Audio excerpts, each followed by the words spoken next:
Kylian! It's over! He's done it again! Unbelievable! Oh, straight into the roof of the net. Nice one. Straight down the middle. So a good performance from both teams here today. Hi, you're with First Sports. I'm Rupha Ramani. Let's get started.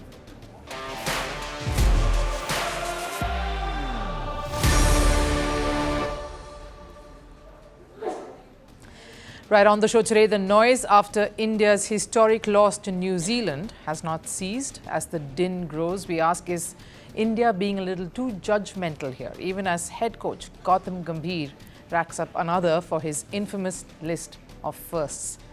The AFCON mess continues. Reactions are pouring in from around the world, with most training their sights on Senegal for that moment of fury on the day of the final. But who has truly let Africa down? Stay on for that. And Real Madrid fans are booing their superstars. Is it a case of celebrating their club in the wins but ditching them in the losses? Or are they simply holding up a mirror for Real Madrid's superstars? I'll break it down for you. But first, the headlines on Sports 360. Starting with cricket and the Women's Premier League, Bengaluru have become the first team to enter the playoffs. The 2024 champions secured their spot after a 61-run win over Gujarat. Gautami Naik 73 powered Bengaluru to 178. Saili Sadgare picked 3 in response to restrict Gujarat to 117. Bengaluru are unbeaten in their 5 matches so far. On to football, AC Milan continued to put pressure over city rivals Inter Milan in Serie A. The title race has come alive after Milan's 1-0 win over Lecce. Nicolas Füllkrug scored the only goal of the match. Milan are just 3 points behind Inter with 17 games left in the season. Over in tennis and the Australian Open, former world number 1 Novak Djokovic made a winning start in the first Grand Slam of the year. The Serb beat Pedro Martinez in straight sets. He now faces Francesco Mestrilli in second round. Over in the NBA, Golden State Warriors registered a resounding 135 to 112 point win over Miami Heat. The team effort saw multiple scorers, with Steph Curry contributing with 19 points. Brandon Podziemski was the star of the show with 24 points rather. Warriors are 8th in the Western Conference table. And LeBron James won't be a starter at next month's All-Star. The NBA announced the 10 players for the mid-season showcase, but James' name was notably missing. For the first time since 2004, the Lakers star hasn't been included. Steph Curry and Luka Doncic, of course, made it to the list. India and New Zealand are set to lock horns in a 5-match T20 series, the final assignment before the T20 World Cup, a crucial dress rehearsal for the defending champions and a massive pressure test that starts tomorrow. Because this series isn't just about form, it's about confidence, credibility and calm after weeks of noise. Now, the fallout from the ODI series loss is still dominating all the headlines. Pressure is mounting on the players, on the support staff, and especially on head coach Gautam Gambhir. Every move, every selection call, every defeat is being dissected. And after a season filled with unwanted firsts, the question is rather unavoidable now. Are fans and critics judging this performance a little too quickly? Or is this criticism all too fair? Because despite the disappointing results, there were real takeaways from the ODI series against New Zealand. Takeaways that seem to be getting lost in all that outrage.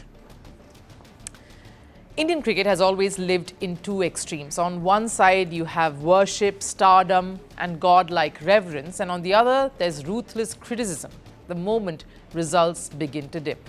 And right now, the man standing at the center of that storm that's brewing is head coach Gautam Gambhir. The ODI series loss against New Zealand became the tipping point, really, not because of one defeat, but because it just got added to a growing list of very infamous firsts. Under Gambhir, India lost to New Zealand in the one-dayers at home for the first time since 1988. Earlier, the Kiwis completed a 3-0 test whitewash, India's first at home. Then came the failure to qualify for the World Test Championship final, a setback really after making it the last 2 times. Add to that the loss to Sri Lanka in the one-dayers after nearly 3 decades. And finally, the Border Gavaskar Trophy slipping away after 10 years. By Indian standards, that's not just poor, that's pretty abysmal. No wonder the knives are out.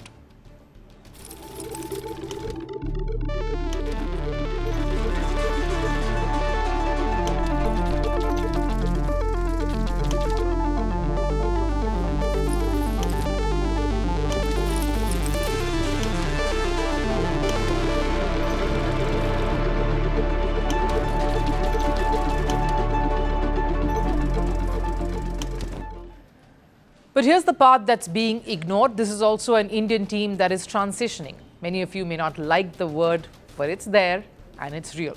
A team rebuilding combinations, roles and trying to find its depth here. Let's look at the bowling attack from the ODI series. Harshit Rana, Mohammad Siraj, Kuldeep Yadav, Arshdeep Singh. It's a group that's still learning to function together as a unit, especially in the absence of Jasprit Bumrah, who is really the heartbeat of that bowling attack. And that counts. Then you look at the batting. Yes, of course, there's Virat Kohli and Rohit Sharma. They are still present, but beyond them, a young captain in Shubman Gill, Shreyas Iyer returning to the side, Nitish Reddy attempting to carve out his place there, Harshit Rana still growing as an all-rounder and trying to find his feet. This wasn't a settled peak Indian unit. This was a side under construction, and yet there were positives. Virat Kohli looked relaxed, confident, fearless. He's enjoying his cricket out there. Missed a well-deserved century in that second match. But an informed Kohli who is raking the runs is always a massive win for India. KL Rahul stood tall when pressure was on him, and he's done that a number of times in the past. The middle order showed signs of some stability and youngsters not being overawed by the occasion. Nitish Reddy held the fort for long in that final ODI. Harshit Rana showed glimpses of what he can do. That's not nothing.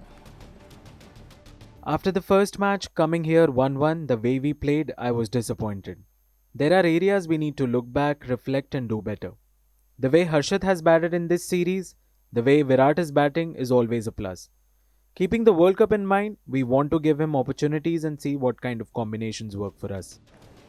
That tells you India isn't panicking. They're planning, and leading from the front is their captain, their new captain, Shubman Gill.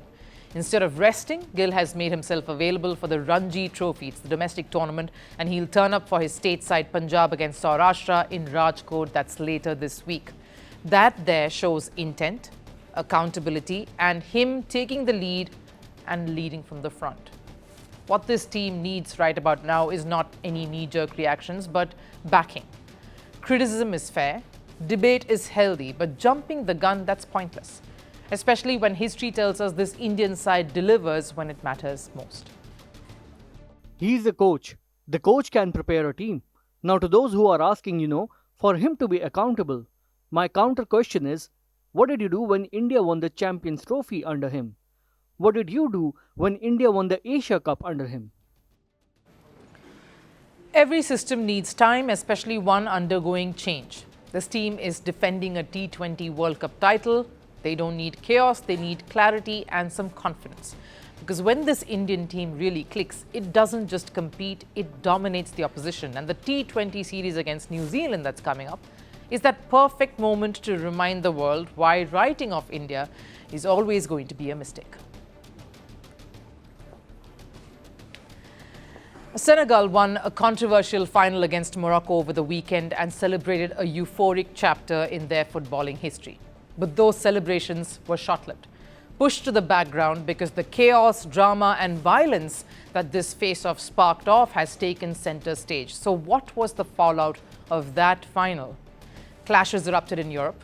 CAF has taken action. One finalist has threatened to pursue legal action against the other. FIFA boss Infantino has condemned one of the finalists. You add all this up and it feels like the world is on one side and Senegal on the other. So the question is, who is to be blamed for one of the most embarrassing episodes that unfolded in AFCON history? Where does the fault lie, and is there a sense of bias here at all? Look, no matter the story that we bring to you this evening, one thing is certain: this AFCON will be remembered, not just for the chaos it has disintegrated into, but also how it showcased the true might of Africa, the colour, the commitment, the passion and power of a footballing continent. But it will serve us a constant and painful reminder of how one moment, one final will have marred an otherwise spectacular tournament. One the world was watching. One the world was watching and taking notes from. But after scenes of picture-perfect execution, top-flight football action, the world was greeted with this.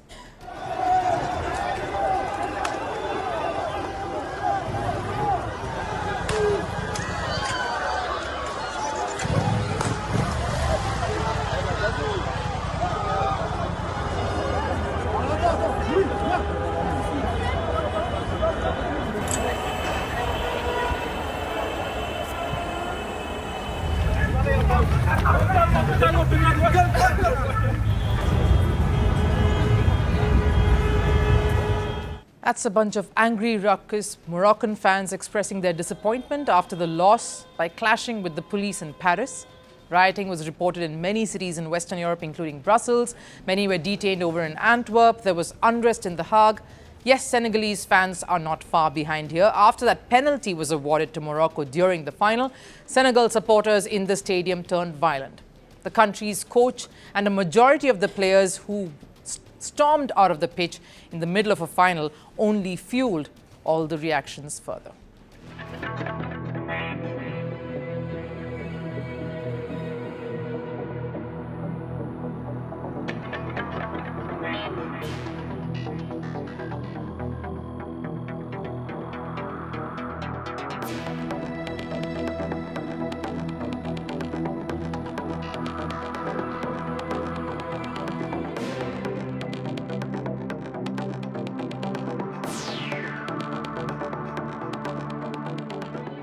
Sadio Mane saved his team and his country the blushes because he stood his ground, respected the game, the occasion and the opponent, no matter how wronged he might have felt, and urged his team to get back onto the pitch and finish that final. This was his last AFCON and he wanted to leave this just the way he would have entered it for the very first time, with humility and maturity. That act alone should have been enough to undo some of the damage that Senegal inflicted in that heat of the moment act, but the world, including FIFA boss Gianni Infantino, do not see it that way, especially not after Senegal actually went on to win the match. They have condemned Senegal for this act of blood rush, and CAF has suspended the Senegal coach, Pape Thiaw, for leading that momentary revolt.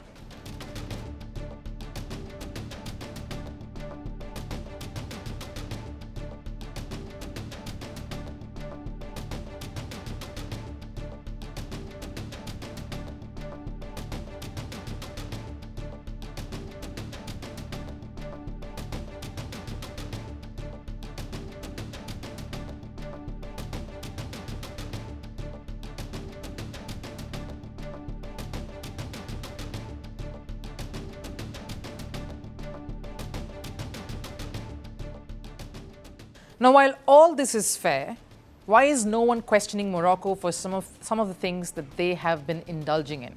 How they have systemically intimidated their opponent all through, pushing them in uncomfortable situations right from the moment they entered the city for that final, without security, without any protection, thronged by thousands of Moroccan fans, something Morocco would never do to their own.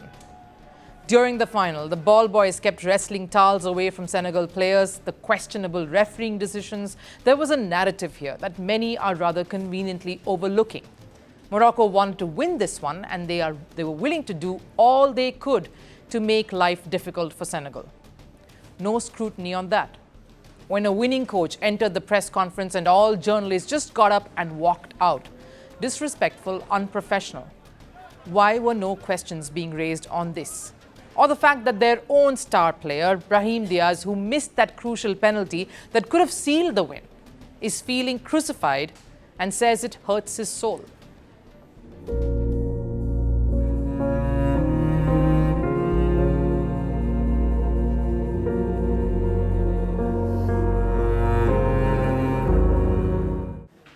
Instead, Morocco is wanting to pursue legal action against Senegal for walking out of the pitch in the middle of the match, saying that is what cost them the game and took away their concentration, and that their act, Senegal's act, had a material impact on the result. Now, here's what I want to say to that. This is international sport. It is beautiful, chaotic, hard, frustrating, rewarding and tireless. At that level, you cannot possibly blame your loss to a 15-minute delay. tennis star Roger Federer couldn't do that when he lost the Wimbledon to Rafael Nadal on a delay. South Africa cannot blame their famous World Cup exit on a rain interruption. This is sport, where you are meant to combat conditions that are challenging, rowdy fans that will unsettle you, adverse rulings, unfortunate injuries, and your own opponent to win. Senegal won the AFCON. Morocco lost their chance to lift it in front of their home crowd. Tough luck. The bigger and more important question is, what did African football lose that day? Two teams were equally at fault in moments of madness that descended into utter chaos, resulting in an AFCON that was meant to bring African football to the forefront, now only being remembered for cheap tactics, players storming off, rowdy fans, and a continent that forgot what all it had achieved in weeks leading up to that final. So if anyone needs any punishment, it's every single custodian of this tournament who let their own footballing tradition and culture down. And that's the message that has to go out loud and clear. Real Madrid may have sacked Xabi Alonso. There has been whispers of what went wrong and what resulted in his unceremonious exit. But now looks like the Bernabeu has finally decided where the real blame lies. Because ever since the Spaniard walked out the door, it isn't the board, it isn't the tactics, not even the transition, but the superstars who are facing all the heat. Vinicius Jr. and Jude Bellingham booed, whistled, targeted, from warm-ups to team announcements, from first touch to final whistle. And while Kylian Mbappe has offered a rather diplomatic defense, we're asking a far tougher question here tonight. Are Real Madrid fans right in holding their biggest stars accountable? Let's be very clear about something here. Real Madrid is not just any football club. It's a standard bearer for footballing royalty. This is a club that has housed legends, and with it, many Ballon d'Or winners and plenty of egos. It's one of the most powerful dressing rooms the sport has ever seen. And with that kind of power comes something else. Unmatched freedom that needs a magnifying lens. Because when you play for Real Madrid, you're not just adored, you are judged too. And right now, Vinicius Jr. and Jude Bellingham are learning that lesson the hard way.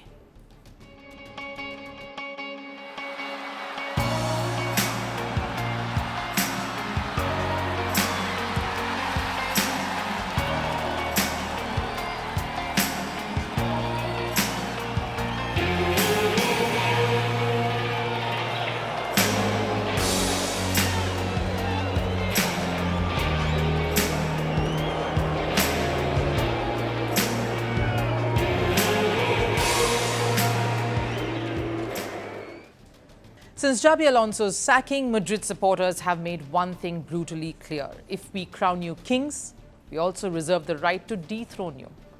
The whistles first rang out against Albacete, they returned against Levante, and they only grew louder. Now, Kylian Mbappe, arguably the biggest face in Madrid currently, has stepped in with a measured response.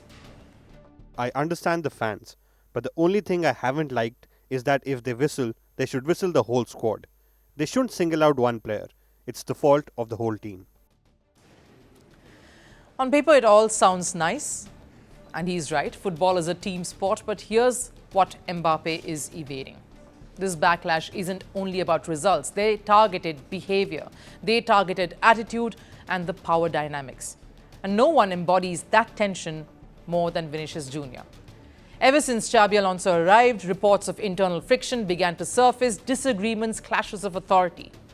Bellingham publicly dismissed those claims, but with Vinicius, the body language told a completely different story.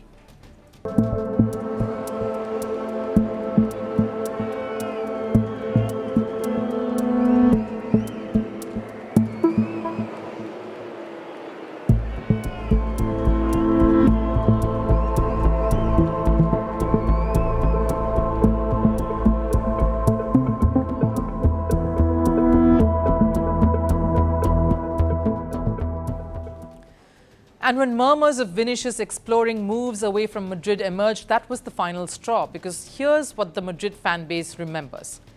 That they stood by Vinicius during racism storms. They defended him relentlessly. They shielded him during La Liga failure. And in return, it took one difficult chapter for loyalty to be questioned. And at Real Madrid, this is crucial. This is the part Mbappe doesn't quite grasp just yet. Madrid fans don't just demand brilliance, they demand commitment. A commitment to the badge, to the project, and a strong belief in the idea that no player, no single player, no matter how talented, is bigger than the institution. And under Xabi Alonso, it became increasingly clear the dynamics was tilted. That imbalance hurt the club more than any tactics, injuries ever could, and is what led to that mutual separation. Alonso wanted authority, the stars wanted complete autonomy. And when that happens, and at Real Madrid, it's a disaster waiting to unfold. If players influence selection, systems, managers, then the same players must also shoulder that responsibility. More so when it collapses. You cannot claim power without accountability, you cannot demand trust without loyalty, and you cannot wear white without understanding what it truly represents. So are Madrid fans being harsh? Maybe. But history tells us exactly who the fans side with. So are they wrong? Not entirely, because this backlash isn't cruelty, it's culture. It's Real Madrid reminding its stars that greatness here isn't just measured in the goals, assists, or Instagram followers that you may have. It's measured in humility, in sacrifice, and in elevating the system even when things begin to fall apart. Xabi Alonso is gone. A new era has begun, and now the spotlight has shifted to exactly where Madrid believes it belongs, on the players. Because at this club, legends aren't protected, they are shaped. And these boos you hear, that's the mirror fans are holding up right now. It isn't meant to break the stars, it's meant to remind them what Real Madrid truly stands for. And maybe it's time the stars started learning it too. Time for Last Serve. The Formula 1 2026 season is still a few weeks away, but the buzz has already begun. Teams are gearing up for the spectacle. Haas and Red Bull have unveiled their cars for this season coming up. Take a look.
That wraps it up here on First Sports. I'll, of course, see you again tomorrow. Till then, do take care.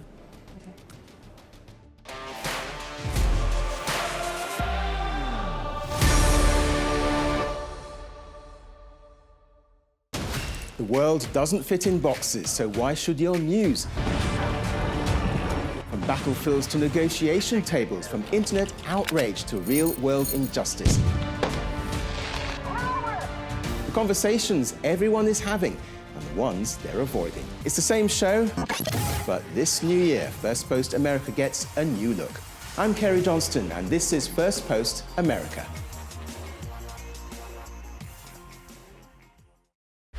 Want the facts? The latest developments? News that gets straight to the point. Well, we've got all three just for you. This is Firstpost Live, a brand new show, your window into what really matters. Don't miss it.